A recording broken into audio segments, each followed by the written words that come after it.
The other day I was on TikTok looking for a new trend to hop on when I created this video right here. Hold on. Okay. Holy Spirit, activate. Oh no. Holy Spirit, no. activate. Holy Spirit, activate. Activate. Activate. All right, let's go.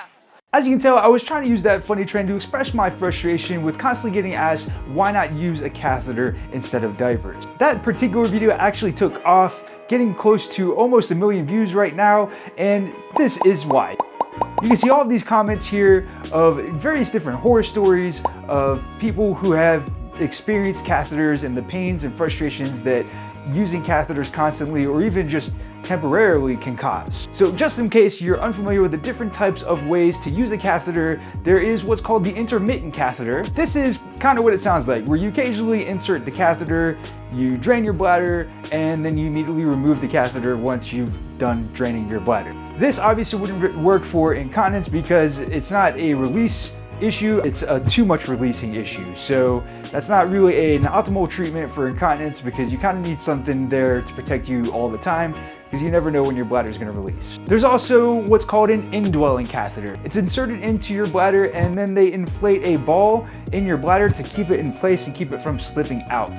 And so those can be used for short or long periods of time, but do occasionally need to be taken out and changed as well. The last type of catheter is a condom catheter for guys, and that's basically what it sounds like, where you wear it like a condom, and as your bladder leaks into it, it gets drained into a bag, which for someone like me would be worn in an attachment on my leg. I believe that's also how it would be done with the indwelling catheter as well. I would have the bag on the side of my leg while I have this tube hanging down attached to the bag, worn underneath the clothing. For me, honestly, all of those options sound really uncomfortable and they don't really sound like the optimal way to go. I can't imagine being able to do physical activities wearing something like that. They say you can maybe do some physical activities, but to me it just seems like a really dangerous thing to do.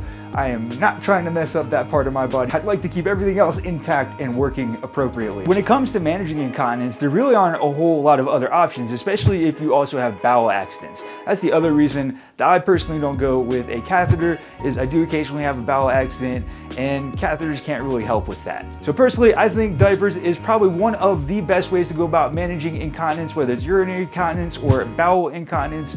I think it's probably one of the best ways to enable you to live a happy and fulfilling life once you can get over the fact that you're wearing diapers. If you are having any trouble adjusting to needing adult diapers, or you need information on what adult diapers to get or what might be best for you, check out this playlist right here. Or you can check out this video that YouTube says is perfect just for you. Until next time, stay dry.